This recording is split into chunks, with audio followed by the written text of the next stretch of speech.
Ngayon atin namang pag-uusapan ang labor code, particularly labor standards as governed by Presidential Decree number 442 as amended. Sa madaling sabi, ating pag-uusapan ang mga karapatan ng uring manggagawa.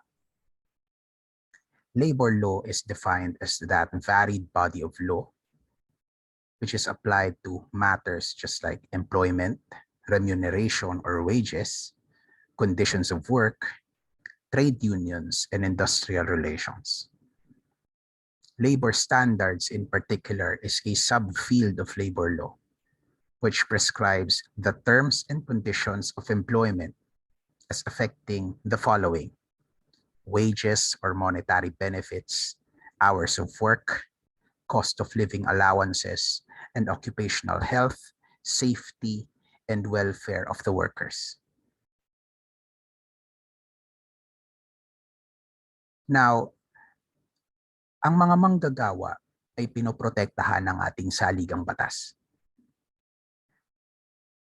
The state recognizes that labor and capital are not equally situated.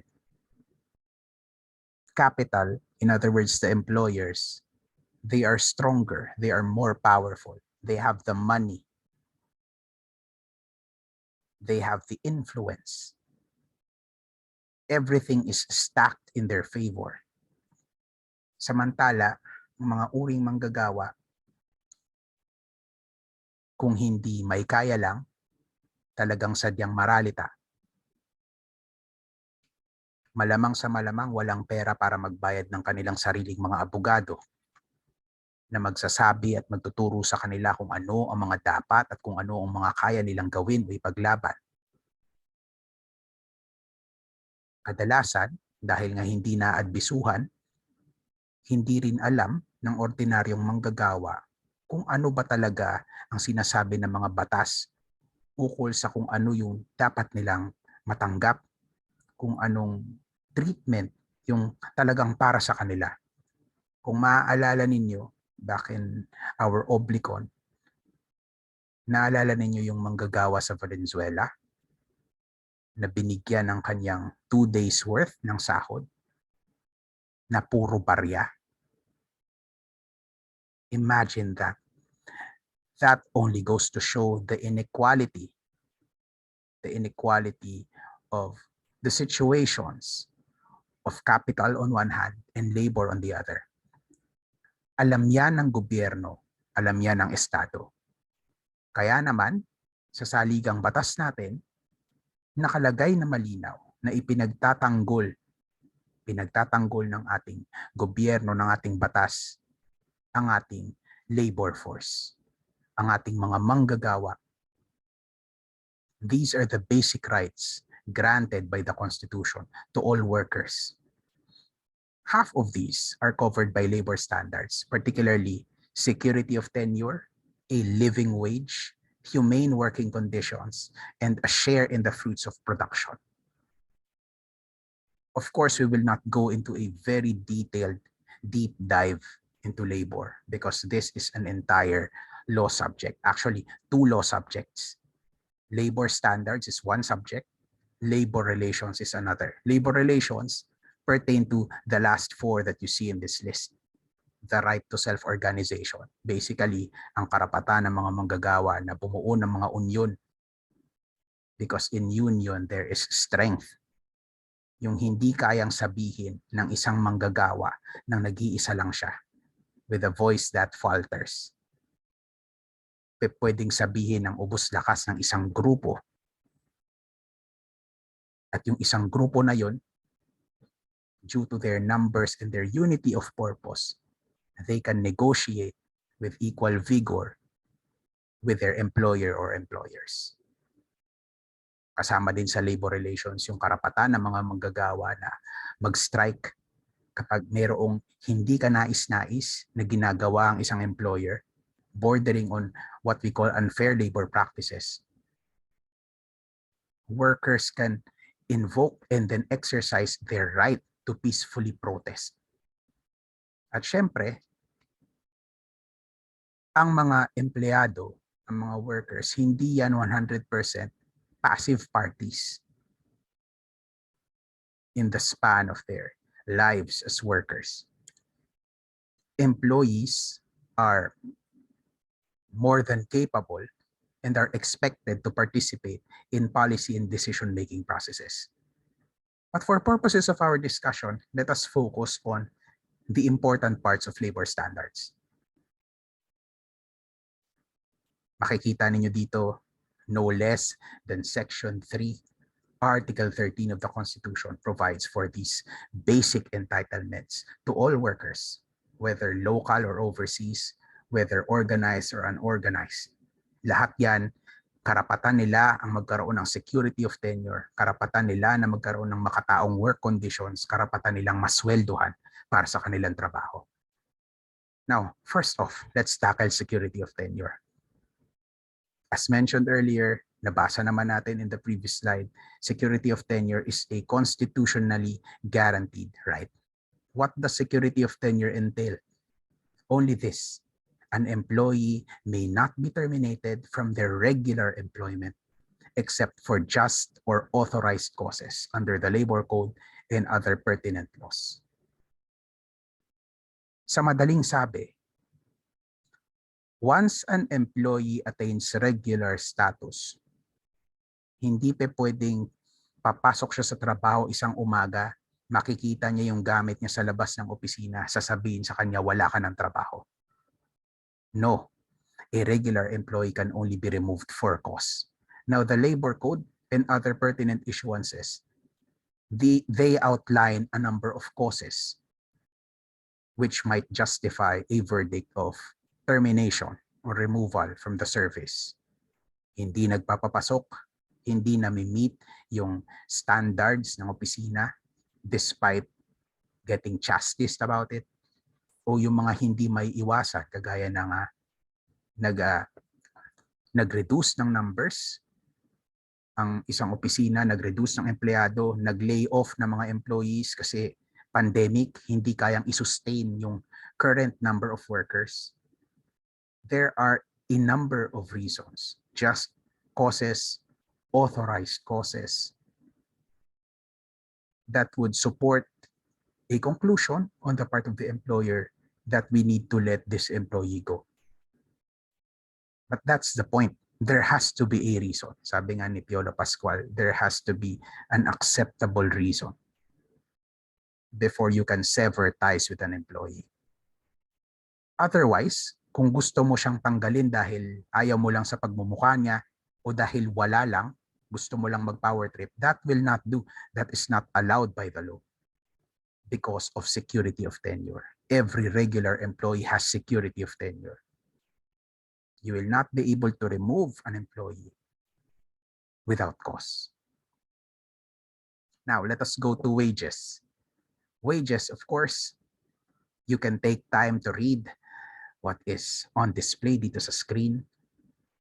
But in a nutshell, wages pertain to remuneration or earnings capable of being expressed in terms of money, whether in a commission basis or on a fixed basis or on a time or task or piece basis, payable by an employer to an employee under a contract of employment, whether written or unwritten, for work done or even for work to be done, as well as for services rendered or yet to be rendered. Yan ang wages, yan ang sweldo.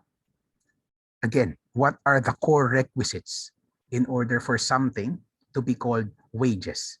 First, it has to be remuneration for work or services done or to be done. Next, it has to be capable of being expressed in money. And finally, the payment of it must be by virtue of an employment contract in whatever form. Now, of course, we have to talk about what we call a living wage. By living wage, we refer to minimum wage. Actually, this has always been a sore point of contention between capital and labor. There was a time when employers thought that minimum wage pertains to the bare minimum that they can give to their employees. Now, the Supreme Court in many cases said na hindi dyan dapat natatapos ang ating pag-define sa minimum wage. Hindi naman ito pababaan, kundi whether yung pinakamababang pwede mong ibigay ay sapat ba para masuportahan ng manggagawa yung kanyang ikinabubuhay, or kung meron man siyang binubuhay. The minimum wage has to be a living wage. In the case of ECOP versus National Wages and Productivity Commission, sabi ng Korte Suprema, minimum wages underlies the effort of the state to promote productivity improvement and gain-sharing measures. And I wish to emphasize on this one, to ensure a decent standard of living for the workers and their families, to guarantee the rights of labor to its just share in the fruits of production, to allow business and industry reasonable returns on investment, expansion, and growth. Now, I would like to home in on that last part. Dito makikita yung delicate balance na hirap i-maintain ng gobyerno. Because while labor is a protected sector, while the very organic law recognizes that labor has the short end of the stick whenever it comes to negotiating for terms and conditions of work that are more favorable to it. The law also recognizes that capital also has its rights, na kinakailangang mayroong balancing act so that ideally both labor and capital end the day happy. Everybody happy. Yan ang gustong ma-achieve ng pamahalaan for so long, na there has to be somewhere out there a balancing point na kung saan once we achieve that, walang reklamo on the part of labor, wala ring reklamo on the part of capital. But this is real life. And that balance is either exceedingly difficult to find or outright impossible. It does not exist. If you've been following the news lately, you would have heard that a new minimum wage was adopted for the NCR and Western Visayas. Now, I will leave it up to you to check kung magkano. Now, you think to yourselves, after checking kung magkano yung bagong minimum wage, that pertains, by the way, to the daily wage. Hindi naman, in all fairness, hindi naman yan yung buwanang sahod. Daily. Think seriously about the new minimum wage. And then, make a personal assessment. Do you think the new minimum wage is a living wage? Put yourselves in the position of the affected minimum wage earners. Kaya ko bang mabuhay sa sweldo na to? Kaya ko bang palipasin ang bawat araw na ito lang yung pera kong kikitain araw-araw? Now, of course, on the part of capital, syempre, meron din silang mga problema. Hindi masyadong kumikita yung ibang mga businesses because of the pandemic. We haven't really come back 100% yet. And so, wala rin silang maipasweldo, not necessarily because ayaw nilang pasweldohin ng malaki yung mga empleyado nila, but because wala silang maibigay. Now, the government has to take into consideration both of these sides. And they have to make a decision that ideally would make both sectors happy. But judging from the interviews made in light of the imposition of that new minimum wage rate, one thing I noticed is that parang pareho silang hindi masaya. And so I would think that the quest to eke out a living wage out of the minimum wage is something that is far from over.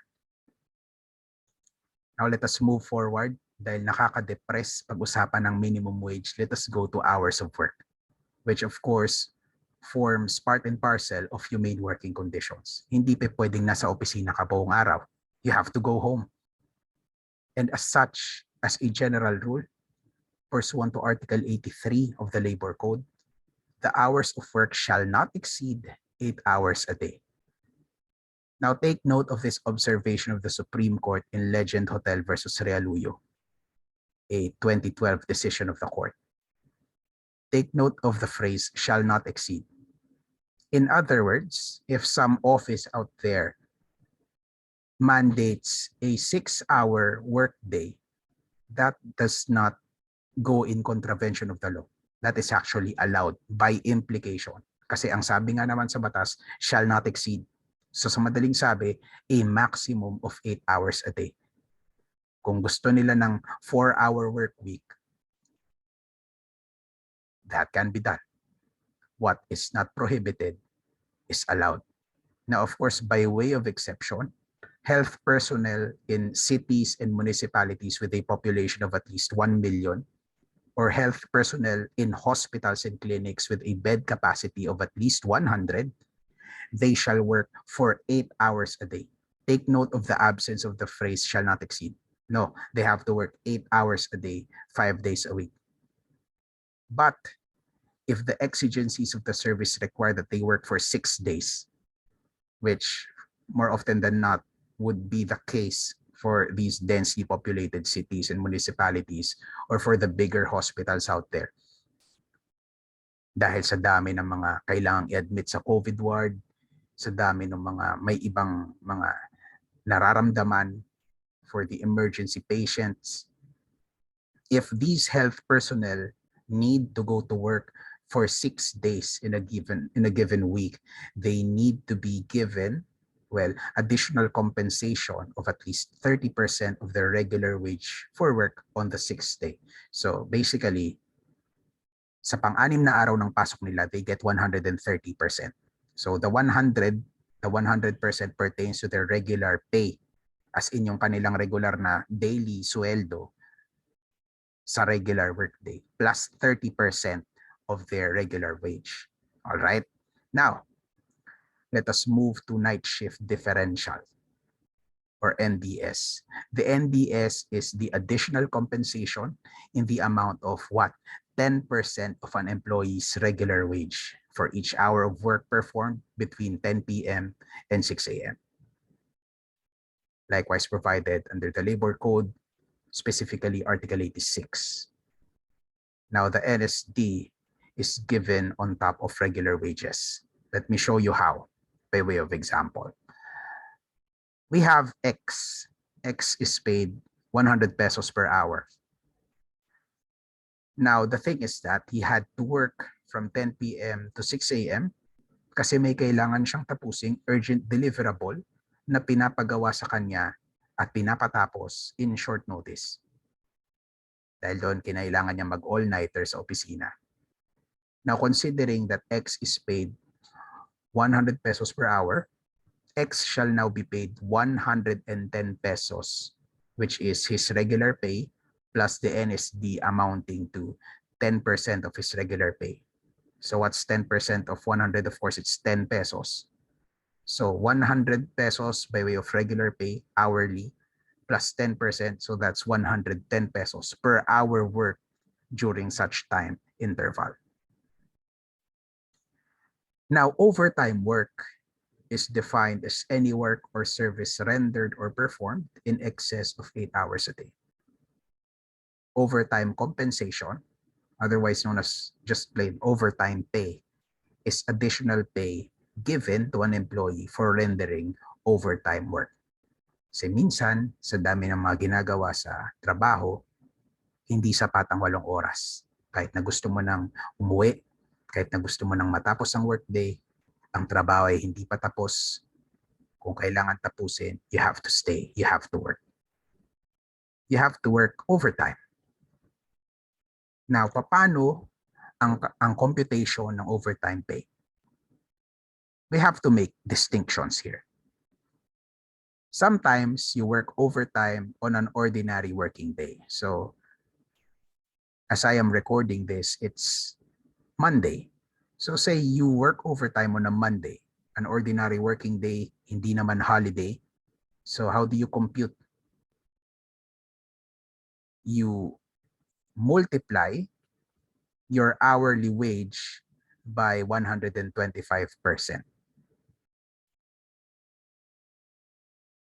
And then the product of that, you multiply with the number of hours of overtime work. Okay?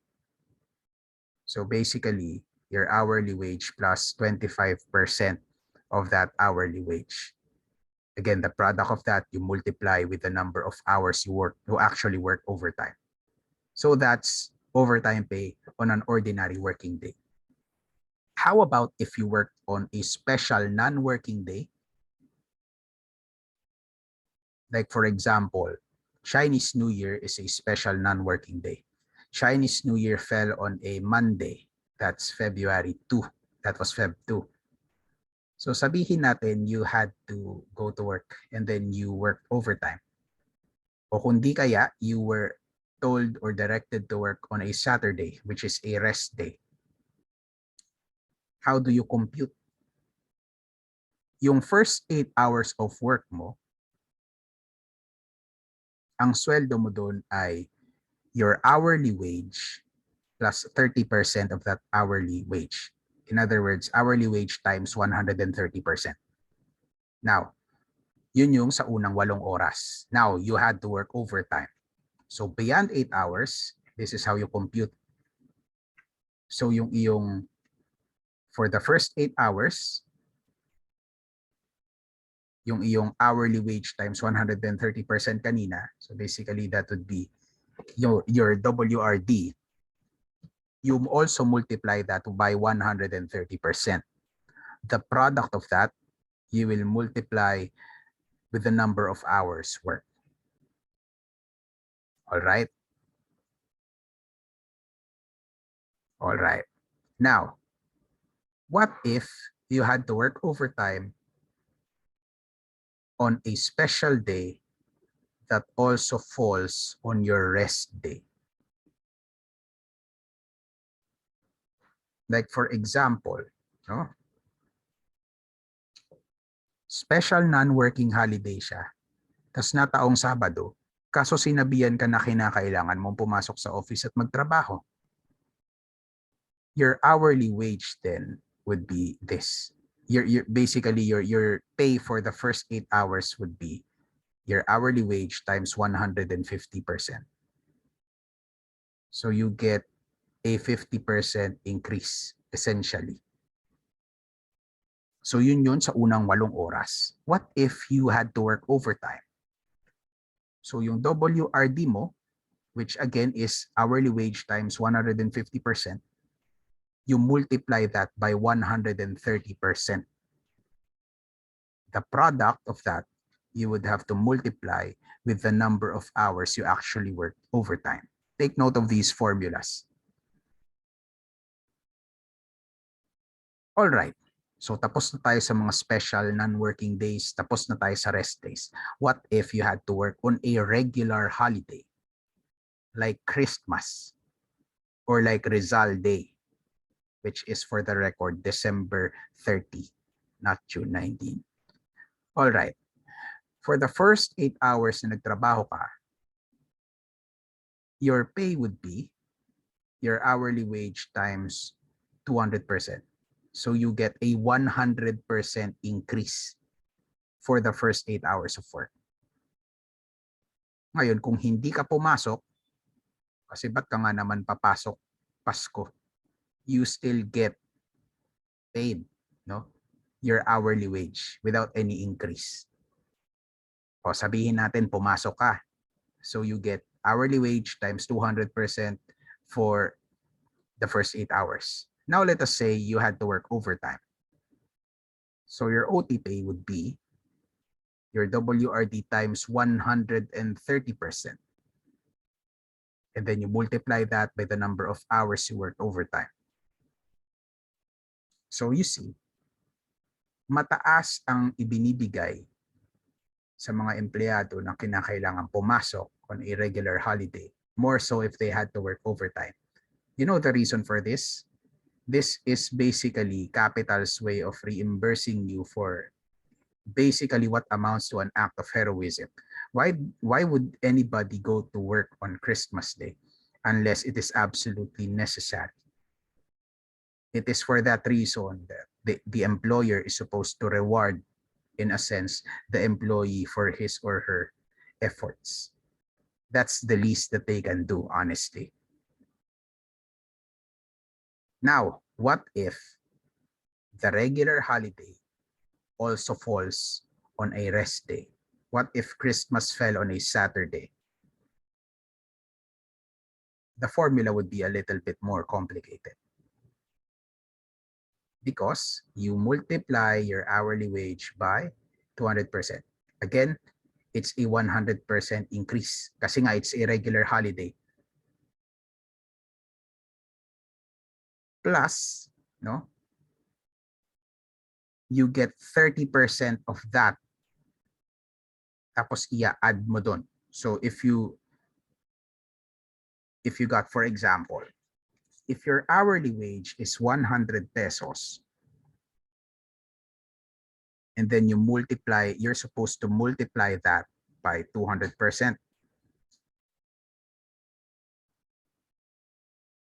So you get 200 pesos, tapos you get 30% of that. So that would be 60, no? So that would be 200 plus 60. You get 260 pesos for the first 8 hours. If you worked on a regular holiday, that also falls on your rest day. So that's your pay, no? If on a regular day, non-holiday, ang hourly mo is 100 piso, you get 260 if you work during this day. Now, what if you worked overtime? So itong 260 pesos mo, all right, itong 260 pesos mo, you're gonna multiply this by 130%. Okay, so what do you get? You get 338 pesos times the number of hours you actually work overtime. So malaki. No? Again, this is the least that capital can do in order to recompense you for working on a day that you're supposed to be actually resting and enjoying the festivities or what have you with your family or your significant other or by yourself. No?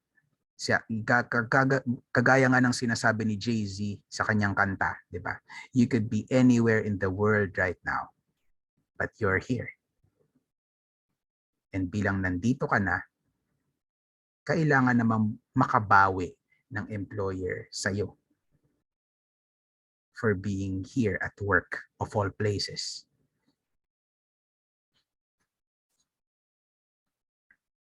So I would think that that's all for labor standards. For our next recording, we're gonna talk about Social Security. So see you in the next one.